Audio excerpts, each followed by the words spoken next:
只是给这群服徭役的苦哈哈们每天提供了无限量的拼好饭外卖套餐，并且强行要求他们每天必须工作8小时，且1周强制休息2天。直到那天，我被10万叛军团团包围，我顶着10万把大刀的压迫，颤抖着端出了一锅叠满神券的黄焖鸡米饭。结果他们竟然全军覆没了！他们居然怕我衣服穿少了染上疾病，死活要为我披上这件黄色的衣服。等等，黄袍加身，你们这是要造反啊！公子，您醒了。这是哪儿？公子，您可算醒了，咱们这是在去服徭役的路上啊！您带着这50多号兄弟去给上面修陵墓，可您中途突然晕倒，这都躺了1天1夜了。徭役、亭长、修陵墓，绝了！一觉睡醒，直接喜提地狱级穿越副本。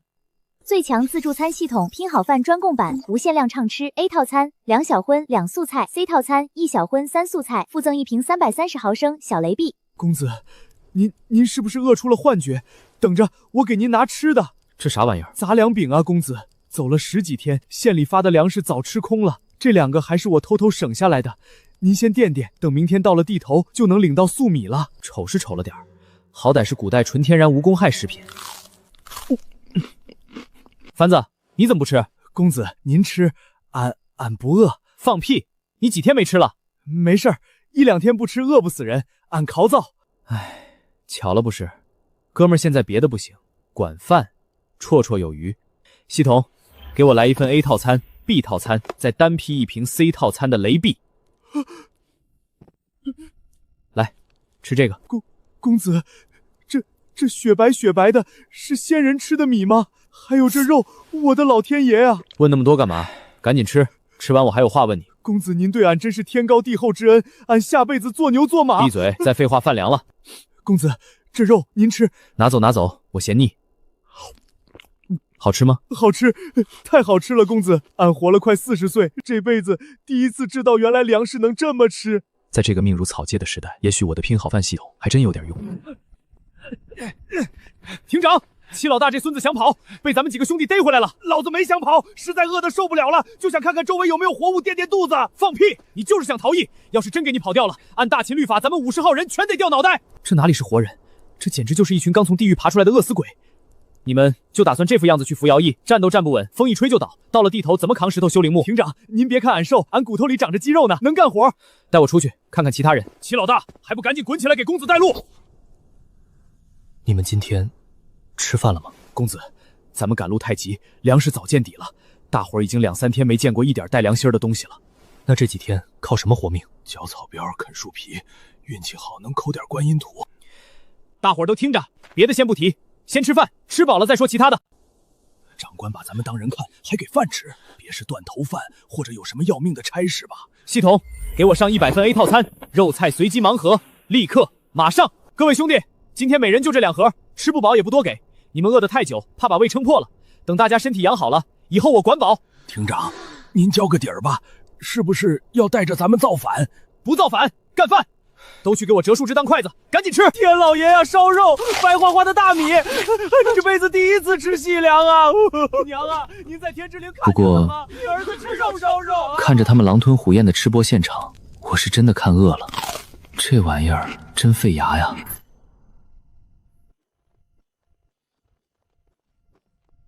先生高义呀！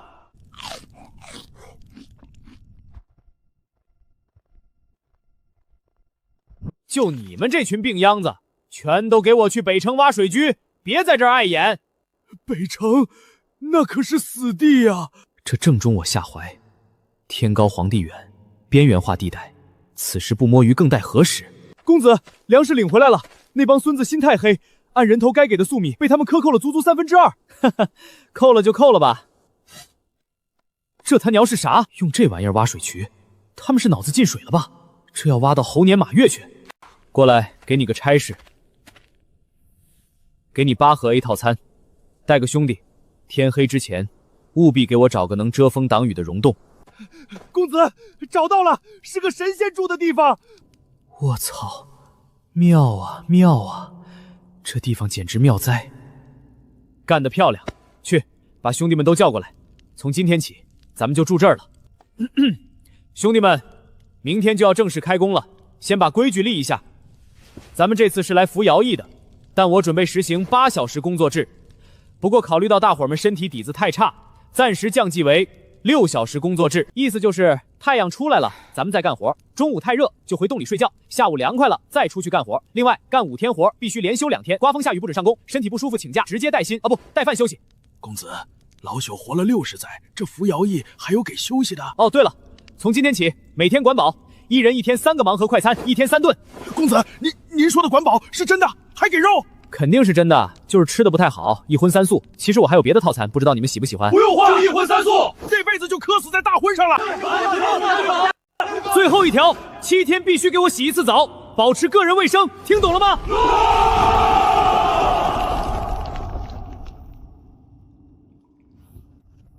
拿2份 A 套餐给那小子送去。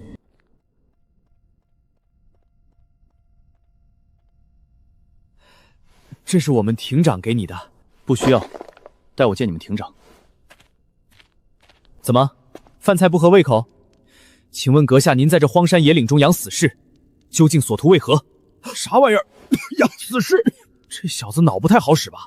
兄弟，你想多了，我没养什么死士，更没有掌控别人性命的癖好。那阁下给我这等珍馐美味，又意欲何为？这等断头饭，青山不敢接。什么乱七八糟的？我看你饿得快脱相了，顺手分你一口。我手下50多号人，可从没逼他们干过些什么。对，咱公子仁慈，实行那什么6小时工作制，做5休2，1天3顿大肉管饱。爱吃不吃，来，不吃还我，刚好我没吃饱。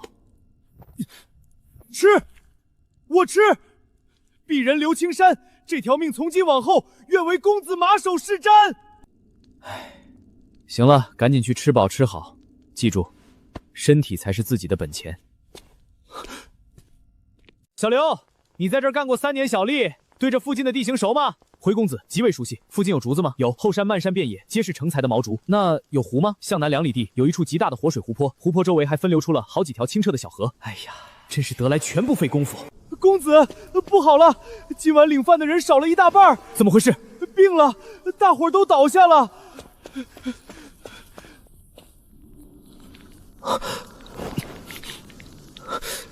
重度感冒发烧，这要是在现代，吃2粒药睡一觉的事儿，可在这儿简直是要命啊！公子，您懂得岐黄之术？别的不会，治这个略懂1二。小刘兄，你知不知道这山上哪里有野生姜？野生姜就是黄精，有，但得往深山里寻。雨停了，你跟凡子立刻就在附近找，千万别走远。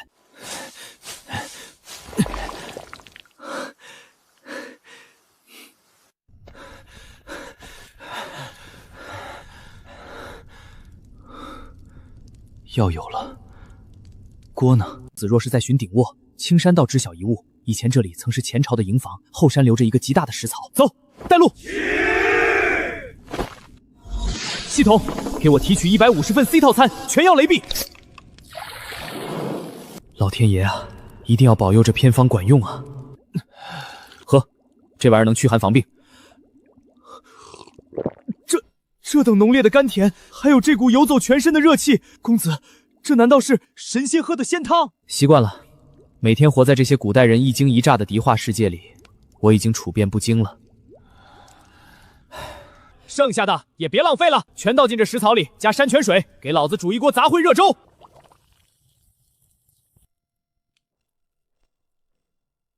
这老帮菜眼睛这么小，到底是睁着还是闭着啊？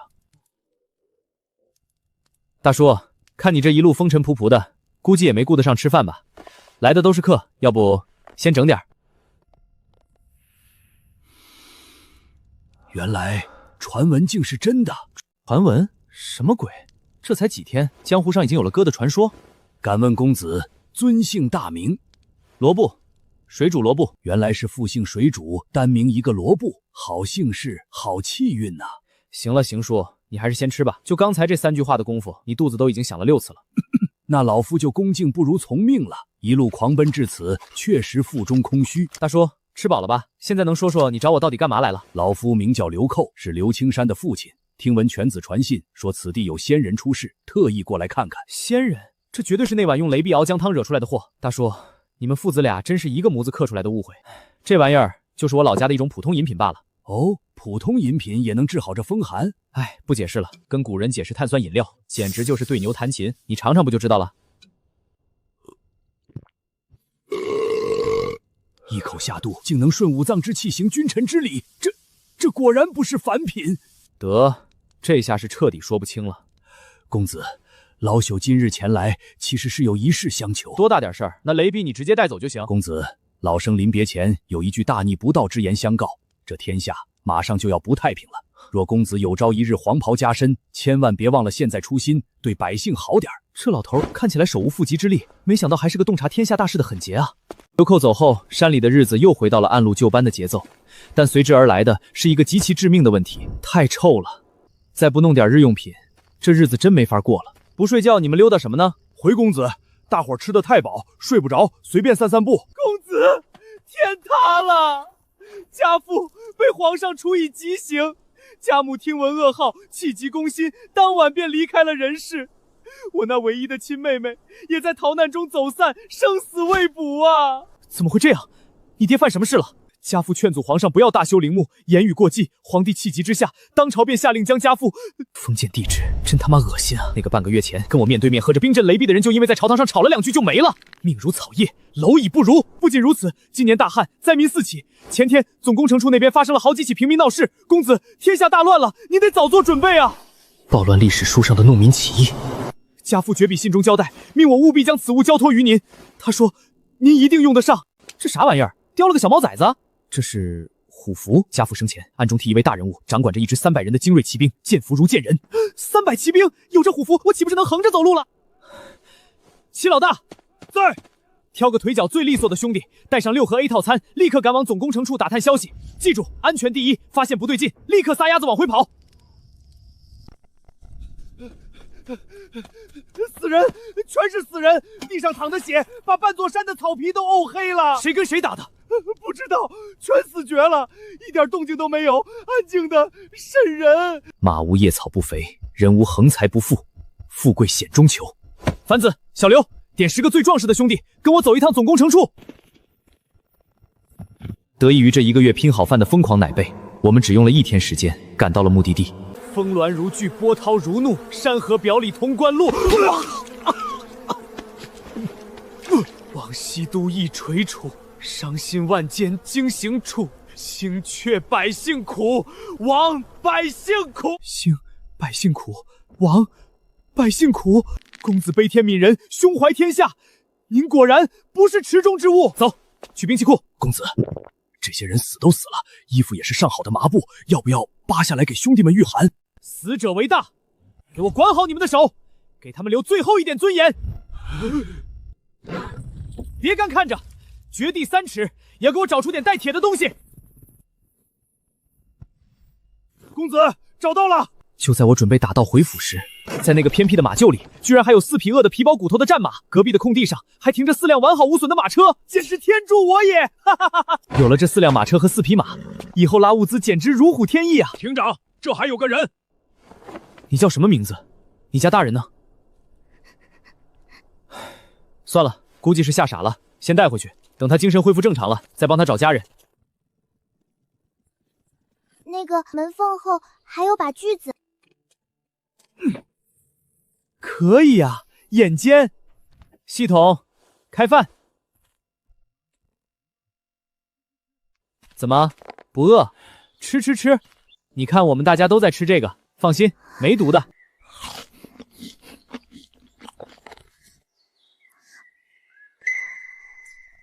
怎么突然哭起来了？我爹，我娘，他们要是能吃上一口这个，就不会被活活饿死了。那你就更要好好吃，多多的吃，连着你爹娘的那份一起，好好活下去。兴百姓苦，亡百姓苦啊！这操蛋的世道。这个你吃吧，恩公。你自己吃，旁边那个叫雷贝，扭开瓶盖就能喝，甜的，女孩子应该都喜欢。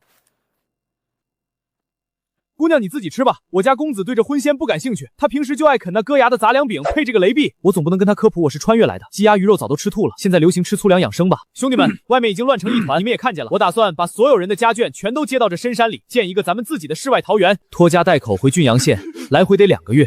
系统给的盒饭虽然管饱，但常温下几天就馊了，路上干粮是个大难题。要想富，先公路，少生孩子，多种树。第一，这见鬼的水渠咱们先停工，从明天起全员转为生产建设。第二，利用现有的物资，全力制作干粮。干粮一备齐，立刻派人回郡阳接亲属。唉，行了，今天大伙儿都累了，各自休息去吧。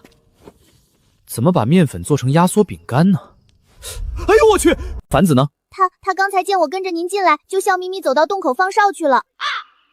公子大恩大德，无以为报。您若不嫌弃小奴粗笨，小奴愿意做您的暖床丫头。暖床丫头？我去，这都什么跟什么啊！停，妹子，你看看我这张脸，上面写着老色批3个字吗？你今年多大？15。叫什么？春妮。听好了，春妮，15岁正是长身体的时候。你现在的任务就是好好吃饭，多运动，开心活好每一天。至于什么暖床丫头这种话，以后在这个营地里不准再提。这样吧，以后你就和我跟凡子住帐篷，你的工作就是负责帮我打扫卫生、整理内务，算是我雇你的，包吃包住。我以前一直以为仙人都是不食人间烟火的，看来仙人也是近女色的嘛。放屁！这不是大好事吗？起码说明仙人跟咱们一样是男人，仙人要在咱们这儿扎根了。哎，我老家有个远房表妹，今年19岁，等回头我把我表妹也带来送给仙人。我呸！你能不能要点脸？19岁那是老姑娘了。我有个亲堂妹，那年刚满10岁，长得跟蛤蟆似的。你家基因能有什么甜美可人的堂妹？而在不远处的深山里，一幅独属于我们的基建蓝图正在徐徐展开。感谢工程总部的馈赠啊！有了那些物资，咱这生活质量一下就提高了。接下来的日子，整个营地化身为基建狂魔，有了充足的碳水，加上新缴获的铁器，大伙儿浑身有着使不完的牛劲儿。路是劈出来了，可要是有乱民顺着摸过来，咱们不就成了瓮中之鳖？公子莫忧，属下在这入山口挖了3个岔道，2甲1真，假的那2条引人走入死胡同，真的这条属下让人设置了连环陷阱和路障。你这货真特么阴啊！不过我喜欢，真没想到七老大这个狠人，以前居然是个顶级的木匠，一根根竹子在他手里简直玩出了花儿，大家同心协力，简直是直接步入小康啊！在他见缝插针的空隙里，我还硬逼着他给我编了个超大号的捕鱼篓。哥们儿的终极目标可是那片纯天然的野湖，大丰收！我来了！你们俩会游泳吗？回公子不识水舞，来都来了，不游个泳，简直对不起这片大好河山啊！公子，爽！哎呦我操！今天必须收拾你们这群没见过世面的鱼！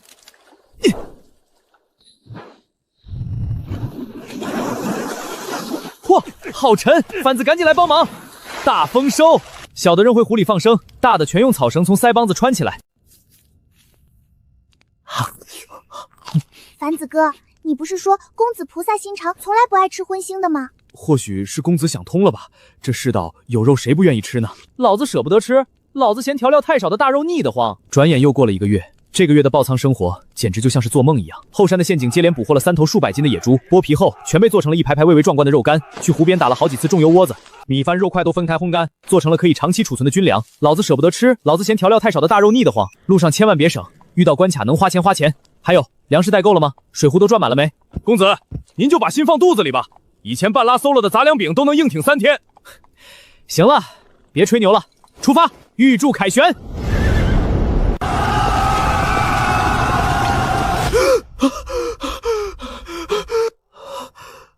我操！吓死爹了，原来是个梦。妈的，背上完全震透了。公子，您怎么了？是不是哪里不舒服？没事，做了个噩梦而已。这是什么意思？还有夏拉春叶、方便面、卤蛋、火腿肠、压缩饼干。我操！如果说之前的 A、B、C 套餐是用来改善民生、搞基建的，那这方便面和压缩饼干就是妥妥的战争战略物资啊！天啊，这破系统突然给我解锁军用干粮是什么意思？难道真要逼着我造反？真要我去杀了皇帝当娘娘？公子，您怎么了？系统，来1份1套餐，给，尝尝。这是什么好东西？也是一种饼，类你们平时吃的那个野菜饼。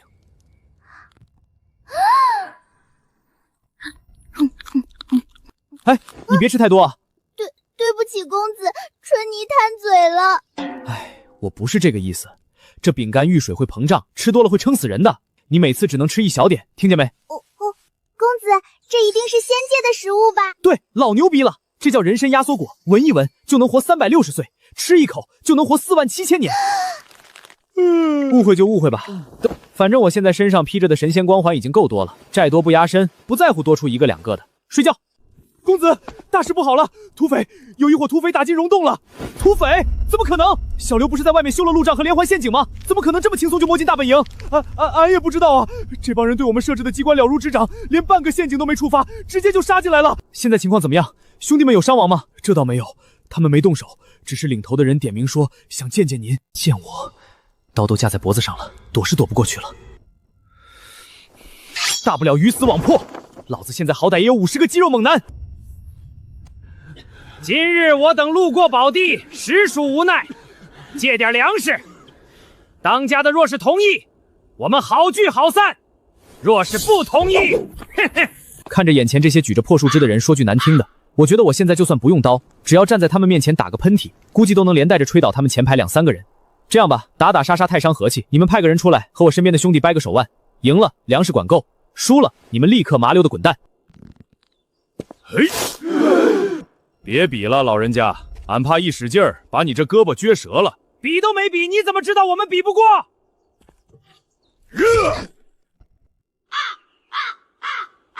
我跟你比，咱们主将对主将，一局定输赢。兄弟，你对自己的实力到底有什么致命的物质？行，既然你都提了，满足你。你这虎符是哪里来的？说，敢有一句假话，老子今天就算拼了这条命，也要把你剁碎了喂狗。朋友送的啊。哪个朋友？敢拿我们将军的兵符？说不清楚，别怪老子刀下无情。刘青山，出来认个人。公子，您叫我。你是何人？小人刘青山。刘寇，是你何人？正是家父。仙山人啊，末将可算找到您了。等等，你们就是那支骑兵？对，末将名叫马进武，是寇老麾下骑兵2营的少尉。寇老出事后，那狗皇帝便下旨，命我们这支毫无补戒的孤军去云州镇压凶残的叛军。我们将军战死沙场，他临终前把这枚虎翼托人送出，并让末将带着剩下的兄弟一路向南寻找一位仙人。将军说，只要能遇到仙人，兄弟们就有活路了。既然你是刘寇的部下，那你刚才为什么认不出刘青山？仙人明示，末将当年只是在行营外远远见过寇老家的公子一面，那时候他还瘦瘦弱弱的，可现如今他脸上都长出肥渣了，这红光满面的，末将实在是认不出来啊。身份确认无误，刘青山将刘寇信中的绝笔托付之事说了出来。末将马进武愿为公子赴汤蹈火，在所不辞。我想苟着，可这帮人非要逼着我黄袍加面啊！唉，算了，既来之则安之。凡子，给兄弟们放饭，看把大伙饿的。每人2份 A 套餐，流水线作业10几分钟便分发完毕。现场近100号饿得几乎要嚼树皮的残兵，端着这等极其奢华的饭菜，仿佛不是救命的食物，竟然全都不敢下口。仙人，我等败军之将，寸功未立，不配享用这等高档的珍馐，求仙人收回，能赏弟兄们几个野菜饼续命，我等便心满意足了。马校尉，你放开肚子吃吧，咱们这营地里连拉车的马吃的都比野菜饼好，赶紧吃，我以后要仰仗各位出力的地方多着呢，都别客气。好，仙人，这碗饭末将吃了，从今往后，我们这剩下100多号兄弟的命就是您的了。大伙儿听着，吃好喝好安居乐业才是根本。还有，我不是什么神仙，我就是个普通的老百姓。从今天起，不准叫我仙人，看见我也不准下跪，听到没？谨遵法旨。天啊，真的是白米饭，连一颗骨壳都没有的纯白米饭！娘啊，你儿子吃上大肉了！我活了30年，第一次知道肉是这么软烂的，大米粥都没见过几回，今天竟然能大口大口的嚼米饭！能凭空拿出这等堪比皇室贡品的仙家食物，且眼都不眨的赏赐给几百号人，这位看起来年纪轻轻却掌握着通天资源的神仙，到底在谋划什么棋局？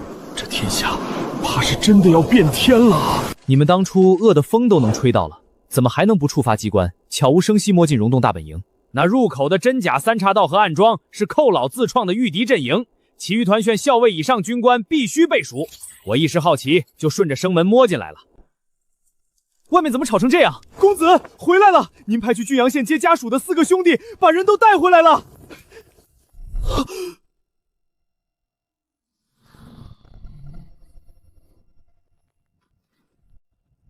公子，幸不辱命，人我们都带回来了。好，辛苦兄弟们了，路上没遇上什么麻烦吧？回公子，在前面母猪山跟几个劫道的山匪起了点小摩擦，但兄弟们手里有钢刀，没吃亏。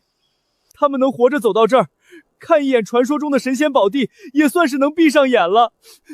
找个地方厚葬了，这一路太苦了。樊子，立刻安排所有人先吃饭。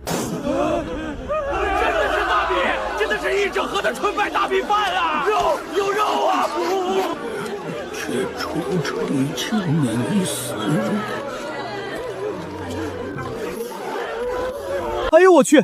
老先生快起来，您这把岁数，我可扛不住您这一拜。朽木名叫孙毅，原是平里乡的保长，公子就万民于水火，赐下这等仙家宝饭，这等恩德，便是古之圣人在世，也不及您半分。孙老，您听我一句劝，天大的事儿，吃饱了再说。公子说的极是，先吃饭，先吃饭。果然，这老登以前绝对是混官场的人精。你们4个，过来一下。怎么带回来这么多人？我记得咱们名单上家属没这么多啊。公子，这全是我一人的主意。当时走漏了消息，周边几个的难民一路跟着我们，俺实在不忍心，就全给带回来了。多出这么多张嘴，要杀要罚，您冲俺一个人来，跟他们3个无关。生而为人，哪有见死不救的道理？做得好，都去歇着吧。顺便一定要用火烤过驱尸器，别弄出瘟疫来。几百号人涌入，多亏了马进武那100多个骑兵兄弟帮忙维持秩序。孙老还没安顿好，我这就让人腾间宽敞的竹屋出来。公子不必费心，朽木和青山挤一挤便可。你们俩认识？回公子，孙老曾与家父同朝为官，只因孙老性情刚烈，看不惯皇上大兴土木，结果被后宫一位贵人得知，反咬孙老结党谋逆，皇上昏庸，便将其革职查办，赶回了原籍。我操！我就知道，这果然是个朝廷大佬。敢问公子尊姓大名？水煮萝卜，叫我萝卜就行。公子，我看一下增加了那么多人，人心隔肚，是否该一一排查一下，省得让一些小人有空可钻。那这户籍排查的重任，就拜托孙老和小刘多费心了。孙老，正好有个棘手的问题想请教您。公子但说无妨。这次来的人很多，我溶洞内生活铺都被消耗光了，不知道先生可知道哪里可以补给？生活品是什么意思？就像被褥、布鞋、衣服。哈哈哈哈！公子啊，公子，朽木还当是什么天大的难事，这有何难？哦，孙老有何妙计，快教教我。直接抢啊！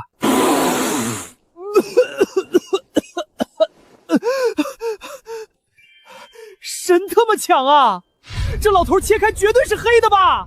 表面温文尔雅老学琛，肚子里全是杀人放火的悍匪逻辑啊！公子莫慌，前方那座母猪山盘踞着一伙山匪，如今更是变本加厉的劫掠百姓，4乡8镇对其深恶痛绝。这土匪都是亡命徒啊，咱们去怕是打不过他们。公子，您手下那支大秦最精锐的骑兵残部有什么深深的误解？可是，据可靠消息，老普珠山上养着战马20余匹，但毕竟他们常年搜刮民脂民膏，山上囤积的过冬物品不计其数，就怕到时候地形不熟。而且他们那位大当家有个特殊的癖好，从不要铜钱，极其喜欢收集黄金。奉天承运，罗布诏曰，这帮天杀的土匪居然敢欺男霸女，是可忍孰不可忍，干他丫的！我立刻风风火火地找来马进武，把剿匪计划跟他和盘托出。哈哈哈哈哈哈！嗨，吓末将一跳，看您那视死如归的表情，我还以为出了多大事儿，原来就是去拔个土匪窝啊！您拔给我4匹战马，我带8个底下的精锐老兵过去，4天之内，我保证把那母猪山给您扬了。马大哥，对面可是土匪啊，你带8个人去攻山，千万别因为吃了几天饱饭就狂妄轻敌啊！哈哈哈哈哈！公子，您把心放肚子里，那帮连阵型都站不齐的乌合之众，杀他们如宰土鸡土狗。你带8个人去，就算全给歼了。山上那么多被褥衣服，还有我的黄金，你们8个人怎么拿得回来啊？公子，孙老不是说山上有20多匹马吗？行了行了，按你说的办，赶紧滚去点兵。哼！5天后，母猪山剿匪大队凯旋。就这，不是说那个大当家极其喜欢收集黄金吗？怎么才这么一点？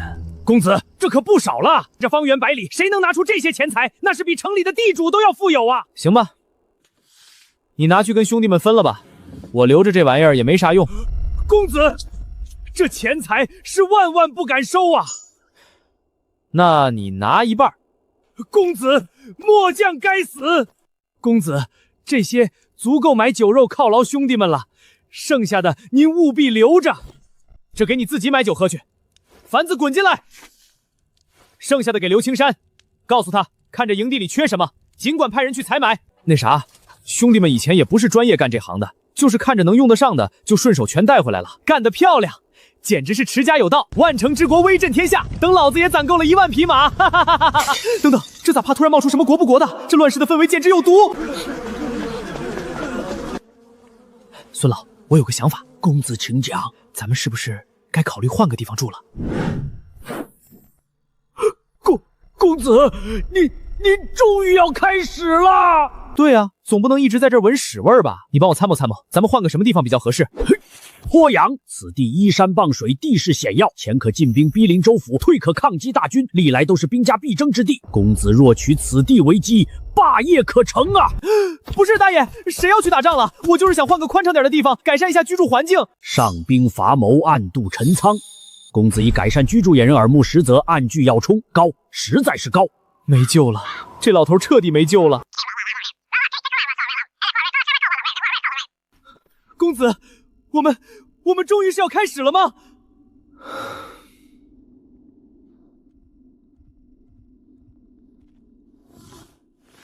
大半夜不睡觉，你们干嘛呢？回公子，晚饭吃太撑，睡不着溜溜。公子今天找我盘点物资，看来是真的要反了。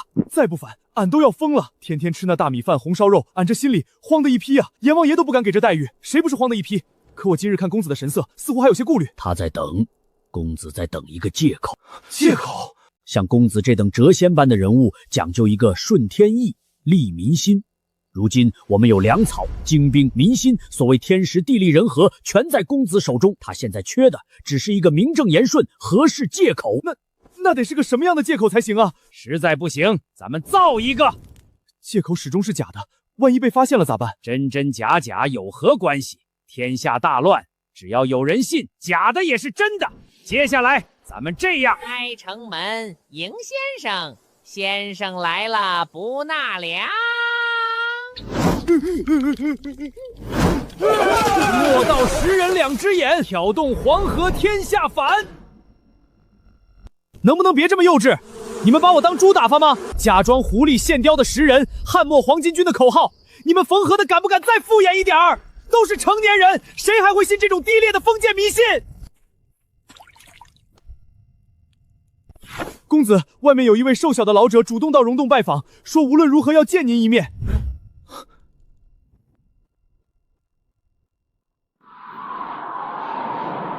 先生，尝尝我家乡的饮品，风味独特。公子，这饮品还当真是特别啊，犹如雷霆在口中翻滚，醒脑提神。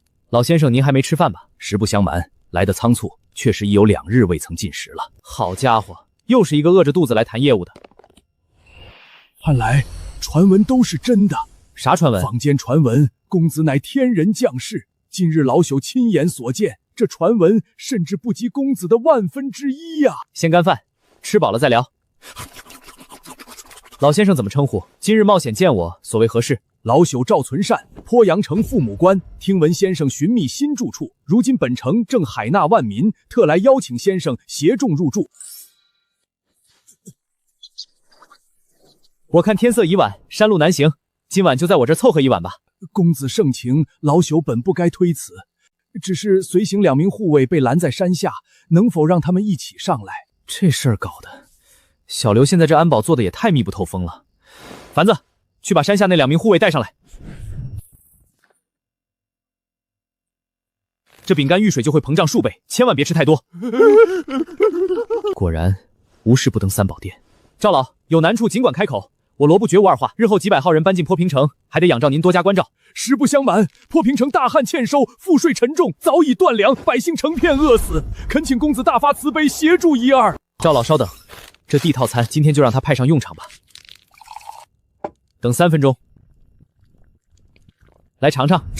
这是老夫有生以来吃过最不可思议的面食，这鲜香太美味了。这是一整套的灵魂伴侣，虽说营养可能不如红烧肉，但用来充饥换命，绝对没问题。公子，您的意思是愿意赐给我们一点这种面，去救济城里的百姓吗？一点怎么够救活一个城的人？我这里9辆宽大的马车全部装满，应该足够暂解你们的燃眉之急。公子高义呀！哎呀，行了行了，凡子，去把马进武叫来。老赵，吃完了就带人过来拿，我这里量大管饱。来，我们一起商讨一下搬迁坡平城的事宜。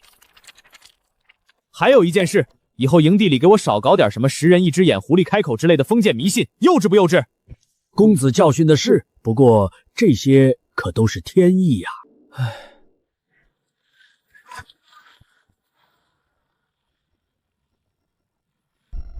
我操，公子，这座坡平城可是前2个朝朝定贵中原的古都啊，难怪能有这等气吞山河的架势。住在这儿，要是来场暴雨，几百号人非得生病不可啊！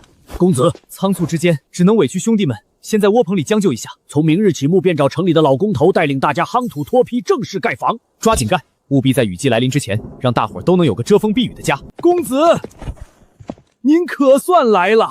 公子一路舟车劳顿，您的专属住处老朽已经安排妥当，请随我来。老孙、青山、凡子、春妮，你们几个带上东西，跟我走进城。我的个乖乖，这规模都快赶上故宫了吧？住这儿？正是此地。我是想住大房子，但我也没想住皇宫啊，就没有小点的院子吗？这地方也太大了。公子以先良废弃宫钺，乃是身外之物，万物推辞。您若不住，便是打破皇城百姓的脸啊！哎，不是这么大地方，我一人怎么住？把大伙儿都喊来挤一挤，省得在外受冻盖房。这皇宫够住几百号人了。公子不必担心平民，有先良为盾，2月之内外城土坯西房便能全部造好。公子安心住下，不用太久，这座宫殿里自会有人来陪您。什么意思？谁要来陪我住？难不成要给我塞3宫6宴？算了，天色也晚了，先凑合一宿再说。实在住不惯，明天换个4合院就是了。连日的奔波让我骨头都快散架了，别说这床睡上去还真挺踏实，住在城里就是爽啊！这腐败的城里人生活。既然咱们大本营都搬进来了，大家也别天天啃干脆面了。A 套餐，给我嗨起来！我立刻通知赵存善，在坡平城内东南西北设置4个固定的免费领饭点，每人每天凭人头领1盒。我让赵存善发动马进武的骑兵团，给饿倒下不了床的孤寡病弱送饭上门。我的个乖，简直累麻了！不行，绝对不能这么搞下去了。授人以鱼不如授人以渔。等来年开春，必须组织这帮人恢复春耕，自己种地才是王道啊！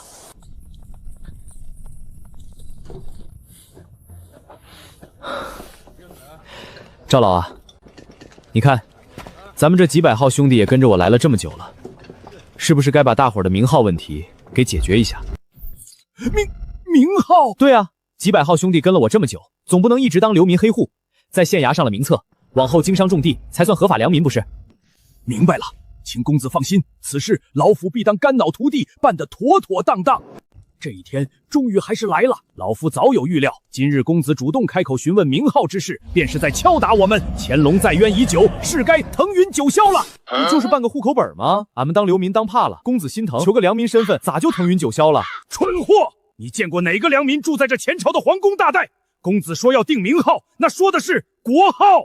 马校尉说的对，当今圣上荒淫无度，搞得流民四起，恶殍遍野，天下气数已尽。这95之尊的高位，自是有德者居之。只是我们目前兵微将寡，仅凭1城之地，此时公开打出新国号，竖起反旗，会不会引来朝廷大军的讨伐？放心，老夫被贬这些年可没闲着，暗中联络了朝中旧部与封疆大吏，都要定下国号，竖起，不出半月，鄱阳城必汇聚天下雄才，人满为患。可是公子言行间似乎并无争霸之心，更像小富即安的性格。咱们强行推他上去，他会不会不乐意？开弓没有回头箭，这谋逆的千古骂名，就由我们做臣子的来背。定国号，拟檄文，清君侧。不是，大清早的让我穿戏服干嘛？接下来的1个星期，我的生活彻底变成了一笔糊涂账。又过了2天，春妮告诉我，大家打算在鄱阳城的废弃皇宫里开个大会，商讨一下未来的行动纲领。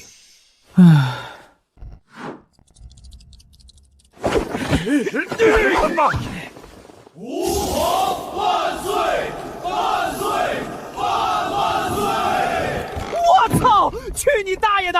你们搞什么幺蛾子？公子，时至今日，天下苦前地久矣，民将不民，国将不国。我等愿追随先生，成就千古霸业，还天下一个朗朗乾坤。不是大爷，不要开玩笑好不好？这一点都不好笑。这哪是开会啊？这分明就是一场蓄谋已久的逼良为帝啊！先生切莫推辞，您居溶洞时曾有巨狐口吐人言，开城门迎先生，先生来了不纳粮，由此天象示警，老朽才率全城百姓誓死追随啊！造反是要诛九族的，老子的系统是发10块钱拼好餐，不是东风快递，拿什么跟大清正规军硬刚？既如此，公子所住竹林还曾挖出10人，备课莫道10人2只眼，挑动黄河天下法，面向酷似公子，神识县仍供奉营中。还有俺们捕鱼时从渔父剖出卷书，上书苍天已死，黄天理岁在甲子，天下大吉。数百兄弟亲眼所见，岂能有假？公子，天命难违，天下苍生皆在期盼着公子啊！不是这事儿，哎呦，你们这是要把我往火坑里推啊！公子，乱世难逢明主，若公子执意拒绝，我等再无盼头，唯有死谏。难怪古代规定上殿面君不能带武器，这他妈动不动就集体抹脖子，谁受得了啊？但都到了这份上，我若再敢说半个不字，这大殿今天绝对要血溅无补。唉，没办法，人在江湖，身不由己啊。行了行了，把刀都放下。既然大家如此苦苦相劝，那我就勉为其难的当这个皇帝吧。你们这脸变的可比翻书还快啊！这分明就是我欲迎还拒、自导自演的群谋大戏啊！原来我才是那个千古影帝。公元886年，罗布顺应天命，自立为帝，改国号为倭罗，大罗先帝。神特了大罗先帝，神特了国号叫罗。这帮人要是没在背地里串通预谋，老子天倒立洗头。父皇万岁！天下大乱，万民失所，值此新朝召见，应及早商讨大罗先朝的治国良策啊！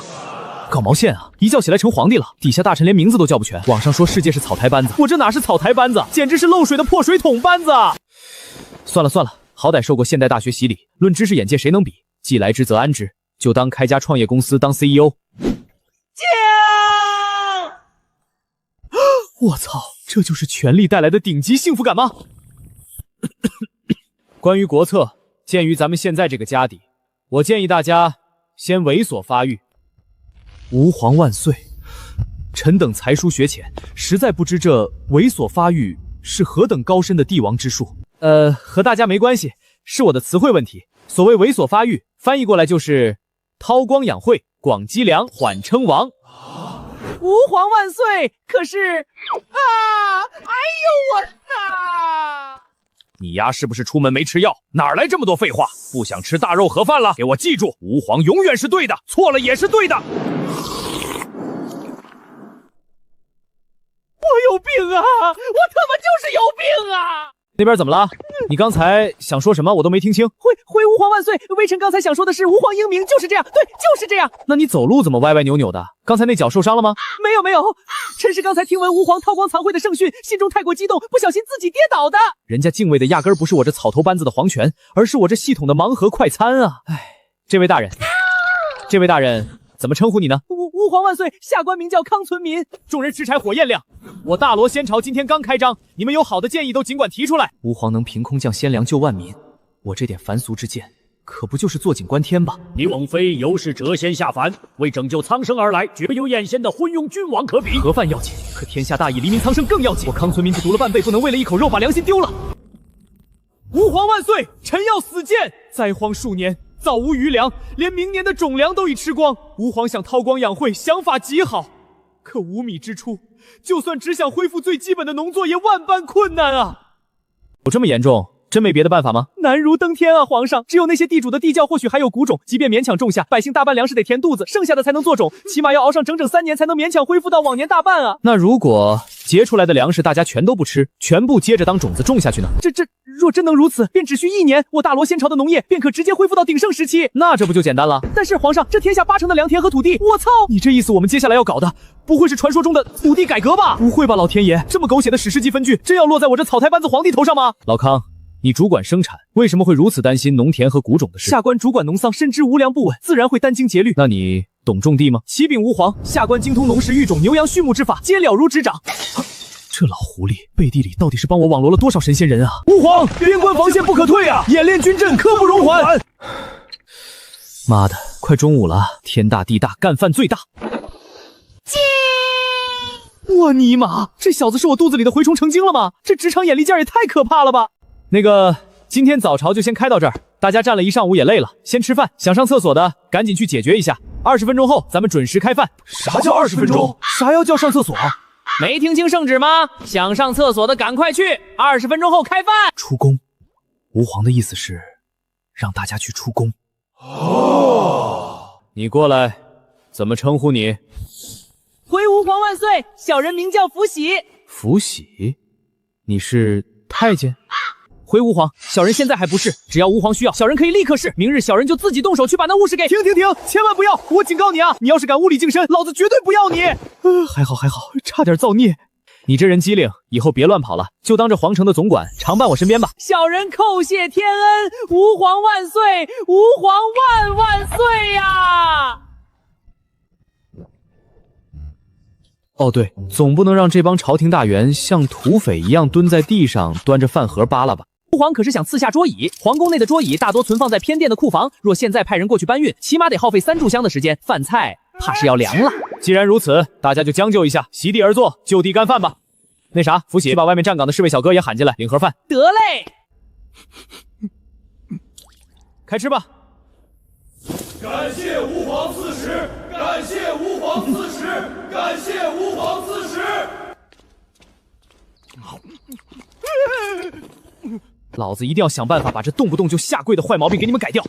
老康啊，你结婚了吗？吾皇，结婚为何意？就是你成家了没？回吾皇，微臣已然成家，育有一子，今年8岁。8岁，正是狗嫌猫不待见的年纪。这个你带回去给孩子吃，这玩意儿能解馋。别发愣，你先尝尝看味道怎么样。吾皇，此乃何物？竟如此甘甜浓郁！微臣自出世以来，从未吃过此等绝世美食。我老家的特产叫压缩饼干，不过记住了，这东西千万不能多吃，不然会活活胀死。没吃饭的话，最多吃1块；要是吃过饭了，只能吃半块解馋，听懂没？臣待犬子叩谢天恩，感谢吾皇赐食。行了，吃你的吧，回头有空找你细聊农业的事儿。皇，微臣有一个关于疏虚河道的建议，不知当讲不当讲。臣有一个冲城墙的想法，不知当讲不当。吾皇，臣有一个安抚流民的规划，不知当讲不当讲。这帮人分明是看到康村民提了个意见，就被赏赐一大堆神仙压缩饼干，现在全在这强行刷 KPI 呢。这职场里的人性弱点，算是被他们给玩明白了。各位的忠心，朕都看到了。回头每人5包压缩饼干，今天下班的时候排队过来领。敢问吾皇，下班何解？就是下朝。遵义赵存善、葛林蔡宝一现封你们为内阁大臣。臣等遵旨。当个舒舒服服的甩手掌柜，这才是我穿越的终极目标啊！老赵，这鄱阳城里有没有极其庞大的仓库？回吾皇，鄱阳城内共有5处官用巨仓，除了您居住的这座外，东南西北4城各有1处，每处库房又细分为粮库、军备库、食物库，其中粮库规模最为宏大。不过库房里全是空的。吾皇明鉴，不止如此。连年辽民四起，朝廷的苛捐杂税早就把城中库房搜刮得空空如也，加上年久失修，目前早已是摇摇欲坠的危房了。问题不大，立刻派工匠查勘，能修就修，危房直接弃用，给你3天，3天一早把全城马车集中到皇宫内库来进货。进货为何意？别管那么多了，你到时候拉着空车来就行。樊子，你带一队兄弟跟着赵大人跑一趟，把马进武也叫上。这几天的安保和物流必须给我盯紧了。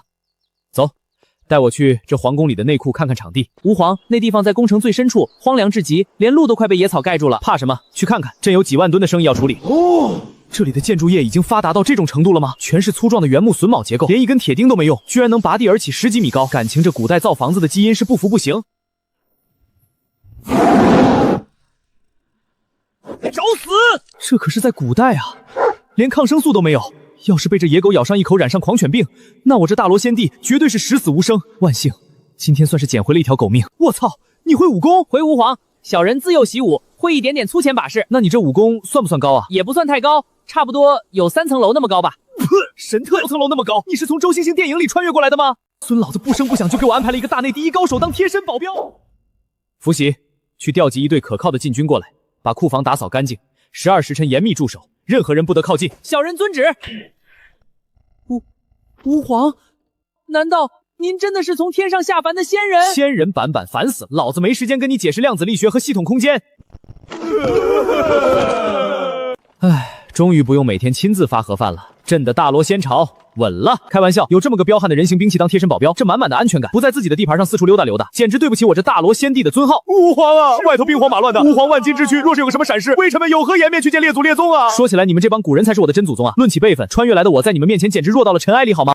一下，吃下。七老大，吃饭没？回公子，还没吃呢。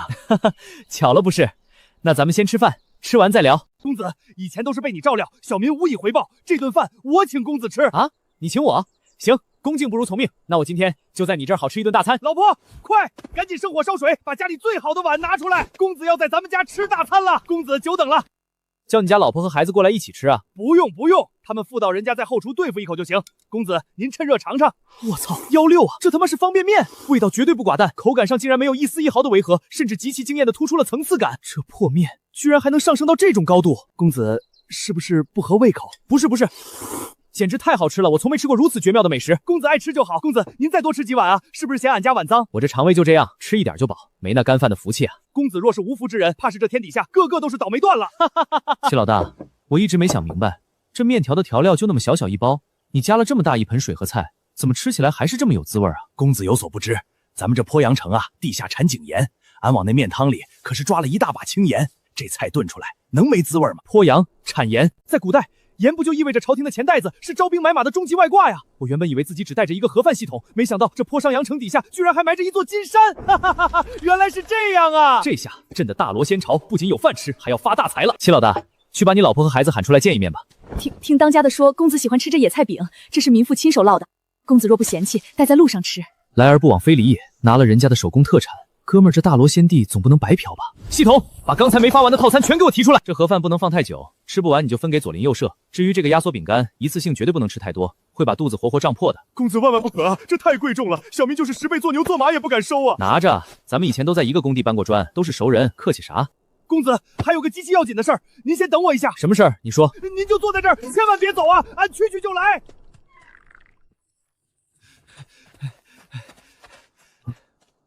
七老大，你这是要干嘛？组女团出道吗？公子，他们4个都是俺远房亲戚家的闺女，您看这模样，绝对都是1等1的，都是刚满18岁，至今都未许配人家。公子大可将他们一并纳作小妾，来年一定能帮公子开枝散叶。要亲命了啊！我要是早知道这货憋着这门心思，早翻墙溜了。现在好了，彻底走不掉了。七老大，这个绝对不行，你这是妥妥的包办婚姻啊！不要随便给人家女孩子的人生做主。哪个正经女孩子愿意稀里糊涂的嫁给一个从未谋面过的野男人？他们肯定是被逼的。听见没？公子说了，机会你们自己把握。奴家愿意的，奴家也愿意服侍公子。好嘛，自己挖的坑，把自己给活埋了，这叫什么事儿啊？完犊子，福喜肯定正琢磨着把人抬进宫呢。连大内高手都这么八卦，退而求其次，今天就算说破天，也不能真把这4个高中生带回去。哎，对了，你们都叫什么名字？回公子，奴家叫小红，奴家小花，奴家小绿，奴家小叶。红花绿叶，不是这名字怎么听上去这么像城乡结合部的社会大姐大呢？4位姑娘，我们先不谈价码。假如我们现在的皇宫确实很大，但是你们要想清楚，宫门一入深似海，皇宫极其荒凉，远离父母，远离亲谋。每当月圆佳节，你们只能凭栏独倚，惆怅悲凉，花间一壶酒，独酌无相亲。我就不信，这还下不退这几个侍卫身的丫头片子，你们可一定要慎重啊！公子好文采啊，公子好深远的意境，公子好绝美的诗词，公子简直好得很。完了，全特都完了，这下是真的走不脱了啊！谁他妈来救救朕啊！那什么，皇宫里还没收拾好，改天我再派人来接。公子若是不收留，奴家们回去也是被爹娘用棍子打死。与其被卖进暗门子受辱，奴家宁愿今日就一头撞死在公子面前，以全清白。我收还不行吗？吃一堑长一智，以后微服私访绝对不能再暴露身份了。吾皇，车备好了。这他妈哪是马车啊，连个顶棚都没有，就坐这玩意儿回宫？回吾皇，这已经是附近能找到最宽敞的车辇了。我这造的什么孽啊！本想微服私访，这破事儿一闹，全搅黄了。赶紧回宫避避风头。不是说吾皇是天上的谪仙下凡吗？怎么神仙也有男女之欲，而且一口气还带回来4个？吾皇回宫了，今日微服视察，看来是极其顺利呀。这老家伙绝对是故意的，憋笑能再假一点吗？连平民都往皇上身边塞人，老夫内阁重臣岂能落后？必须争宠。吾皇，老臣有个嫡姬岁年方18，饱读诗书，貌若天仙，明日就派软轿把她送入宫来服侍皇上。我尼玛，刚被迫收下4个大学生，老头又要塞一个给我，我这大罗仙朝开婚介战的吗？爬，给你爬远点儿！吾皇，爬为何意？难道您的意思是，明日不仅要将老臣的孙女送来，还要让她从宫门外一路爬进吾皇的寝宫吗？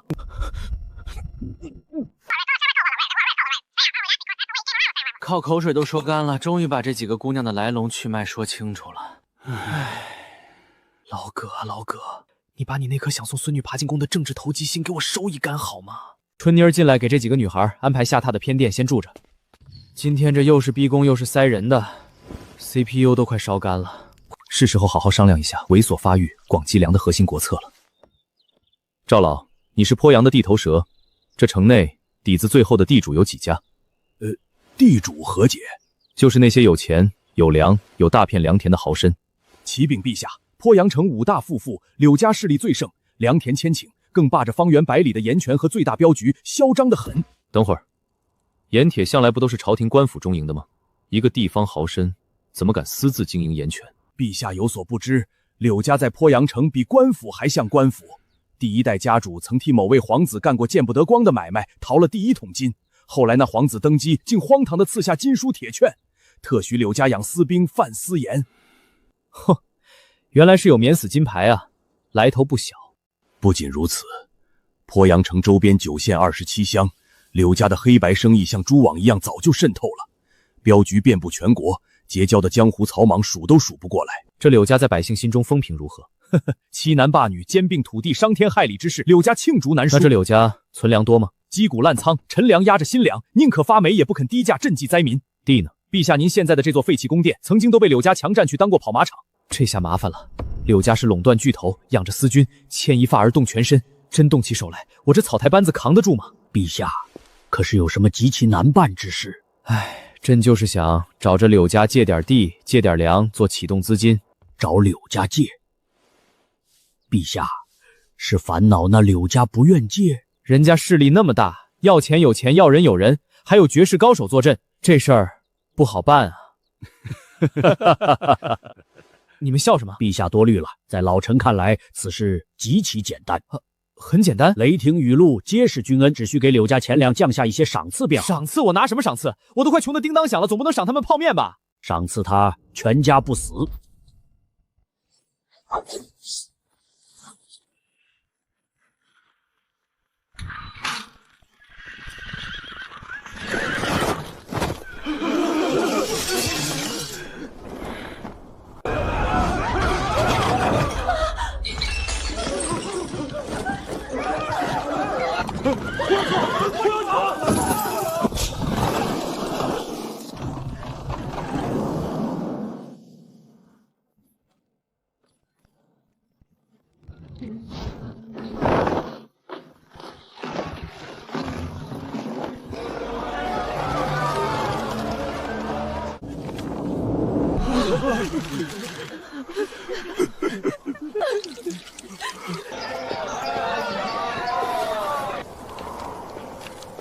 地有了，粮也有了。吾皇圣明，只要地主不捣乱，1年之内必定让鄱阳城的粮产恢复到正常水平。老康，见过土豆、玉米、三薯吗？特别耐旱，随便一埋就疯长，产量还贼高的那种。看来想要引爆农业革命，还得想办法搞到这些跨时代的高产农作物啊。虽然我现在手里握着最强外卖系统，但说到底，我只是个肉体凡胎的现代社畜啊。所以恢复本土农耕生产势在必行。对了，既然大家都吃不饱，平民家里怎么不养猪呢？回陛下，一来没粮可喂，人都嚼草根，哪有泔水养猪；二来公猪不阉，腥皂难吃，阉了又易死，百姓赔不起，不如养鸡稳当；三来猪仔稀缺价高，平民根本买不起。这大罗仙朝的基建之路任重而道远啊！陛下，天牢里关着的那位女子，您打算怎么发落？哪位女子？就是柳家重金请来的那位绝世高手啊！嗨，她也就是个拿钱办事的打工人，给她接点工钱，不是给她发2箱泡面，放她走吧。陛下不可，要不您还是见一见他吧。此人极度不凡，武功绝不在小人之下。当时他之所以输给我，很明显是故意为之的。故意输的？说实话，我现在一听见女的这2个字儿就头疼欲裂。算了，多教好一个绝世高手总没坏事。行吧，带到书房来，朕在那儿见他。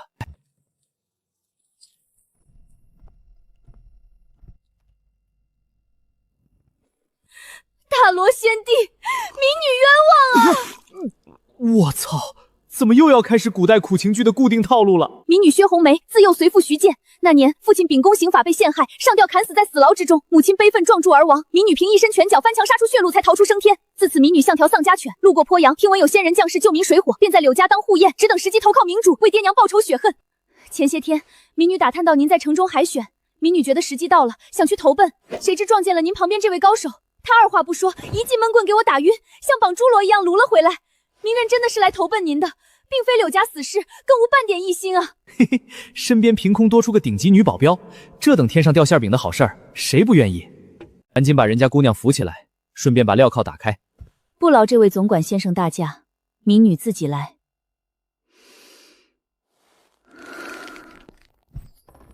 好俊的缩骨功，真货，绝对的绝世高手。来来来，先随便吃点垫垫肚子，这是一种独门饮品，口味极其独特。还有这个压缩饼干，平时当零食吃，但一次不能多吃，容易胀肚。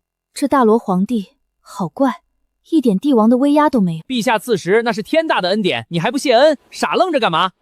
谢吾皇恩赐。愣着干嘛？吃啊，这红烧肉味道可是很赞的。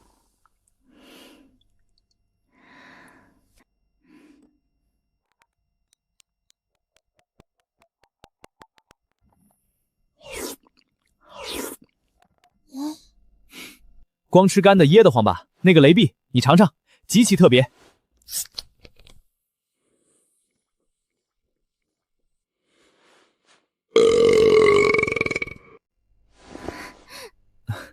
没事没事，机操勿六，这水就是这么个德行。下盘要稳，剑出要快。好家伙，别人当皇帝，后宫里是3000佳丽争风吃醋，我这倒好，直接搞出了一支古代版的特种女子突击队。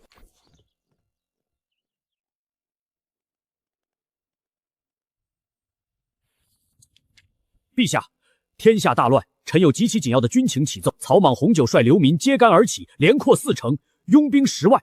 西边红莲圣母李红莲妖言惑众，信徒如蝗，所过寸草不芳。各路小股势力数不胜数，旧皇帝奢夷无度，国体摇摇欲坠。陛下，我们在鄱阳韬光养晦，但半月内已抓获数名他国探子，若一味防守，待流寇做大，恐有国破家亡之祸啊！局势已经糜烂到这种地步了，孙老可有什么破局的对策？攻打4进城。4进？薛红梅不就是4进城逃出来的吗？那地方可是杀了他全家仇人的老巢啊！这4进城卡在我们咽喉，必须将其拿下。我明白了，但是孙老，既然要打，应该要有具体的计划吧？自然是有，首先是选将、募兵、打造军械、演练阵法。完了，这些东西我一样都不会啊！陛下，其实刚才老臣所说的那些虽然繁琐，但有马进武将军皆还算简单。连孙毅这种老狐狸都觉得困难的事，难道对面有高达？孙老，别卖关子了，最难的到底是什么？粮草。我去，粮草！你跟我这铺垫了这么久，一副马上就要亡国灭种的样子，结果你告诉我最困难的是粮草？嗨，孙老，我还当什么事儿呢？粮草小问题啊！陛下不可轻敌呀！行军打仗，那所消耗的粮草数量可是极其庞大，堪比吞金怪兽的呀！把心放肚子里，别说打个小小的4进城，就算打到天涯海角，朕保证让前线大军餐餐有大肉。开玩笑，满打满算你能募多少兵？老子有盲盒系统，那不是分分钟把你们喂吐。陛下，除定下攻打4进之外，还有一事极其紧要，需要您恩准。什么事儿？启禀陛下，臣等建议，此次4进之战必须由陛下您御驾亲征。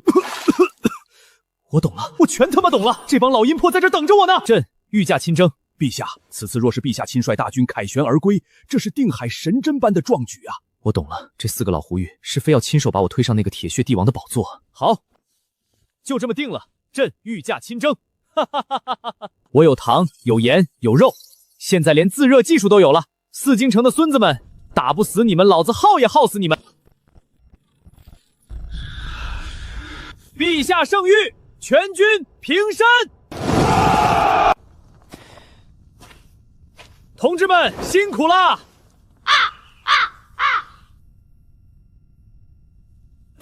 在我大罗军中，效率第一，那些礼节通通免了。以后见了朕不用跪，咱们改握手好不好？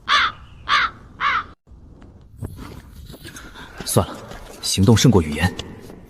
尝尝，这玩意儿叫吃了不饿，好吃顶饿。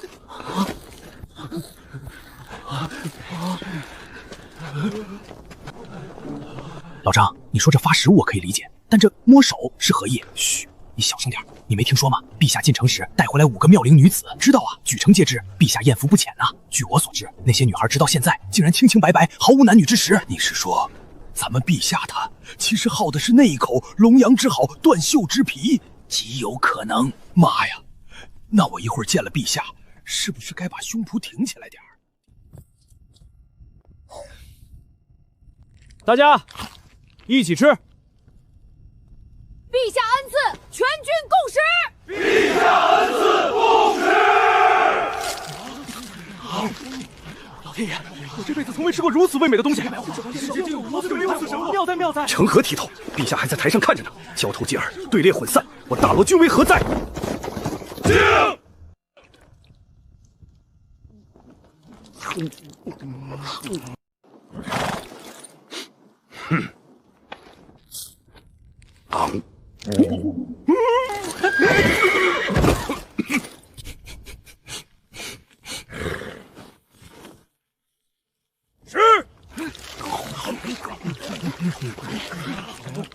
这画面简直荒谬到了极点，总感觉我特么在疯狂篡改人类历史啊！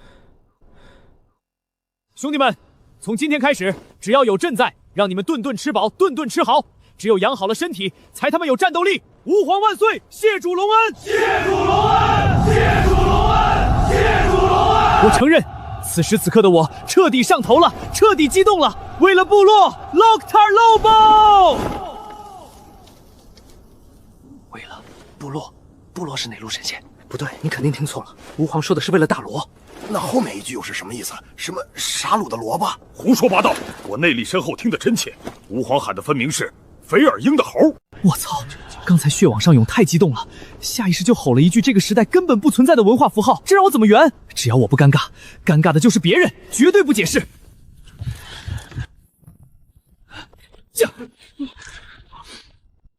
老臣拜见陛下。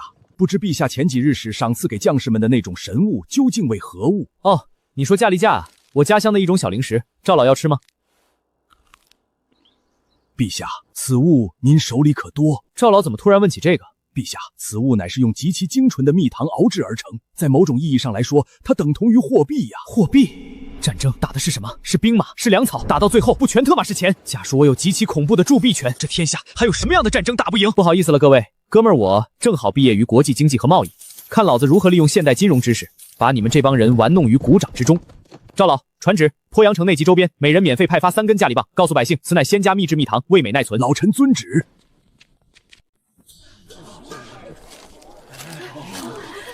陛下恩赐，每人3根仙家精炼蜜糖，味道绝美，久存不坏。排队领取，不得哄抢。我用这个换你一只老母鸡行不？放屁！我这是能下蛋的老母鸡，起码得30条仙糖。30条？你疯了！这可是陛下赐下的精炼蜜糖，半条就能顶1天的饿。等等，我他妈好像在极其不经意间，用最粗暴的现代互联网思维，硬生生砸出了一个古代版的第三方支付平台，而价力架就是我平台里的数字余额、发行方和最终解释权，全天下唯我一家。哎呀，我真的是该死啊！怎么就变成自己最讨厌的资本家模样了呢？但潘多拉的魔盒一旦打开，这东西已经形成共识传播开了，就再也没有停下的可能。我身为大罗中央银行行长，只需做一件事：精准向市场同放势利康，稳定币值，绝不能搞出恶性通胀。这个计划咬着牙也要执行到底。去通知马进武，让他的骑兵团来办。老马，这次找你来，主要是关于攻打4京的终极机密。陛下可是有什么极其凶险的任务吩咐？末将万死不辞。你立刻回营，暗中抽出一队人马，要脑子最离亮、手脚最麻利的那种。末将领命。今日之事，出我口入你耳，谁敢泄露半字，军法处置。马进武跟我去一趟书房，其他人回去休息待命。老马，你知道这个地方吗？回陛下，这是大河县，是距离敌城4京最近的一个下辖县。此地水陆交错，有极大的河道码头。那这里呢？小河乡紧依大河县，壮劳力全跑大河县谋生去了，只剩些等死的老弱病寒，几乎就是个被遗弃的荒村。3日后，5车物资1辆破板车趁夜摸进小河乡，藏好战马，换便车，分批拉往大河县。到了化整为零，带足货，去集市疯狂换东西，只记一条，尽可能跟不同的平民换，不讲价，敢要就给，一把破锄头，一只鸡，直接砸给他。遇官差纠缠，不许动手，把势力家扔给他们，立刻撤。咱们就是去送东西的，换完就走。换来的杂货，每次去马车、烈马全换新，不准露特征。每次撤，留2个最机灵的断后反侦察，别让人摸到老底。若被大军围捕，立刻弃货弃车，全速逃回小河乡，骑快马撤回鄱阳，用极其珍贵的仙糖去换敌人的破烂，换来的破烂还要扔掉，这他妈是打的哪门子仗？乡到大河县之间密林较多，你带人提前把周围的退路踩好点，以备不时之需。臣接旨。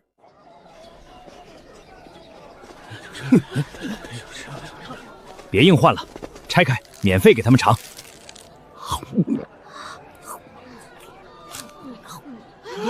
这什么东西？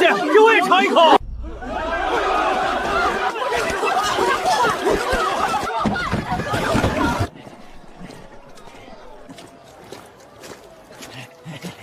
外乡人，东西留下，命可以走。我们跟错人了，再敢跟，下一次贴在你们脖子上的就不是刀背了。撤，收起马车和所有货物，全员进林子。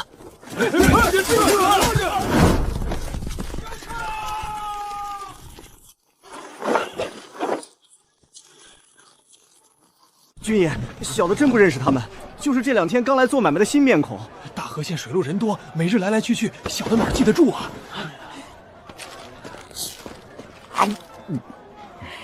报什么？这哪有案子？出队！启禀陛下，20名兄弟已全数回返，无一折损。大河县官府只查扣了汽车，剩余驾力架被当地官兵私吞。四境那边呢？回陛下，已有商贾处分，官吏将驾力架带入四境传播之事，压不住了。不用再去了。前期你与20名兄弟立了大功，赏每人10份大肉套餐，另加卤蛋火腿，今日敞开吃。军令。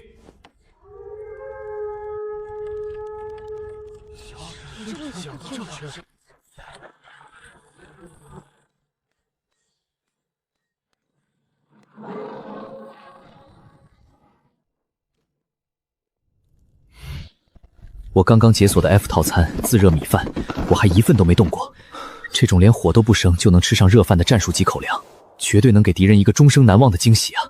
报，4京城打过来了！我操！哎呀，我这波棱盖啊！哎呀，我这胯骨轴啊！老子现在哪儿都疼啊！这特么怎么就不按套路出牌呢？明明是我们准备去偷袭你啊！你在这个结果上反向推过来，礼貌吗？前线又有新报，陛下。老臣已为您寻得一条逃生密道，跑路出城的线路，老臣也为您规划好了。若是城破，您可由福喜护卫从此处遁走，留得青山在，不怕没柴烧啊！老赵啊，我他妈才刚称帝多久，连龙椅都没焐热乎呢，这感觉就像是人家刚生丸子办满月酒，你乐呵呵的凑上去送了一套骨灰盒一样，晦气，简直是晦气他妈给晦气开门，晦气到家了！启禀陛下。四进城整整起兵50万大军，正朝鄱阳城浩荡压来，其意图以明吞下鄱阳，占据要道，自立一方。来吧，亮剑！狭路相逢勇者胜，赢了，老子就舒舒服服躺平发育；输了，大不了18年后又是条好汉。真没想到，四江城居然敢倾巢而出，主动出击。之前探子不是信誓旦旦的回报说，城主是个胆小如鼠、极其怯懦的老头吗？看来这封建时代的所谓情报和江湖传闻根本不靠谱啊！本来该我们先打，现在硬生生被逼成守城，偏偏城头连砸人的家伙都不够。离这么近，这帮苏子不是来打仗的，这是摆明了骑到我鄱阳脸上来了。人家这军阀的军事胆量，你看人家这吞并天下的行动魄力，我尼玛，这是贴着你的脸直接住下了，这简直就是把大炮架在了老子的后院里啊！谁给你们的勇气这么狂？静茹吗？启禀陛下，敌营号称50万，实际可战之兵不过1万余人，其余都是裹挟来的流民，面黄肌瘦，队列散乱，连兵刃都拿不稳。而且我亲眼见他们埋锅造菜，锅里全是野菜粟米粥。就这分明是一群被饿到发飘的流云兵啊！这特么也叫打仗？这简直是来要饭的吧？就他们这点人，这种拉胯素质，那不是单方面屠杀吗？用现代军事降维打击这种对手不合适，太欺负人了。算了，都散了吧，早点睡，等明天看看对面还能整出什么幺蛾子。陛下，四进城来使正在宫门外求见。哟，还懂先礼后兵，随朕去会会他。这就是两国使臣，别一会儿挂我这儿啊！你就是那个自封为帝的大罗先帝，放肆！是我，不知使臣今日前来有何指教啊？哼，没有指教，本使今日前来只为一事，劝降。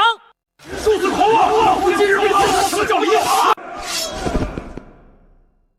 使臣啊，你吃过早饭了吗？啊，这大罗先帝怎么回事？完全不按套路出牌啊！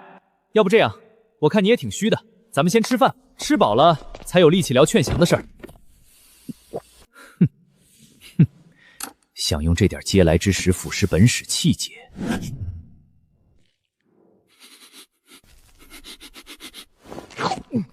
好嘛，气节没顶住，先被红烧肉和狮子头打穿了。吃饱了吗，使臣？接着说你刚才前来目的。本使今日前来是为了劝降。我四境城，兵强马壮，如今10万大军已然，这仗简直没法打了，太侮辱人了。使臣啊，你的意思朕明白了，你今日先回，明日我派使者过去，双方谈后再定如何。大罗皇帝果然是个软骨头，几句狠话就吓得要派使者求和了，便战胜了大罗先朝。可惜啊，在这个落后的时代，他不知道什么叫装逼遭雷劈。使臣，既然来都来了，总不能让你空手回去吧？后面还有些多出来的盒饭，你带一些回去。哼，好啊。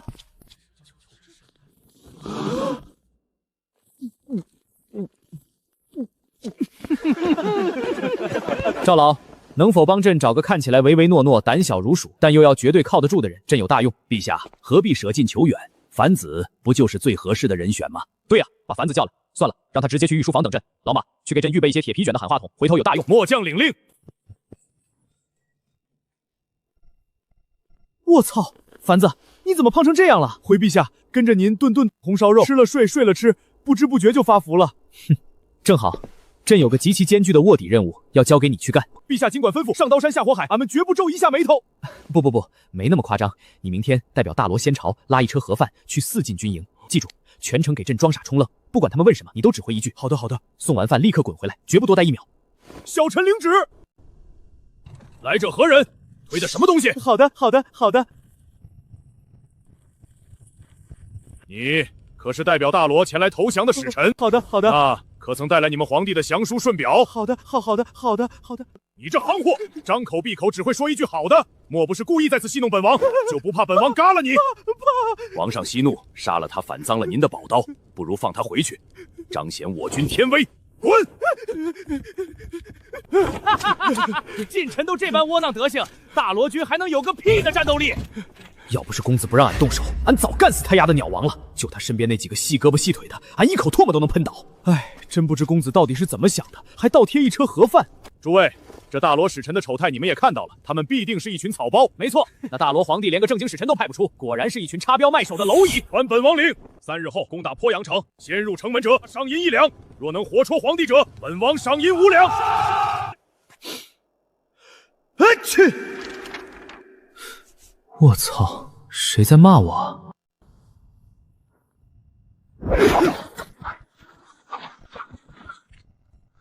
什么动静？有暗器！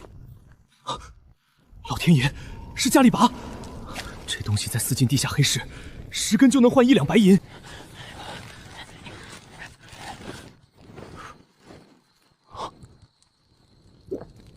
1万根，1000两，活捉大罗皇帝才5两。哟，王二哥，早啊！早，李兄弟也早啊。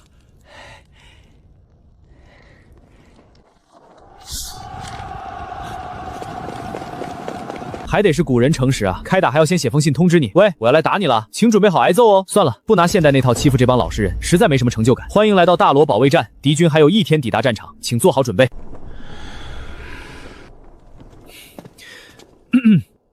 为了部落，算了，没劲透了。吾皇有旨，入敌军大营前100者赏士力茶1万根，夺大旗者活捉敌方卫章以上者赏士力茶300根。1万根会换多少银子？啷个哈达跟到老子冲一的路，老子就磕到他身上！那去娘子，卖大仔的机会来了！我的对面的大旗全都是我的。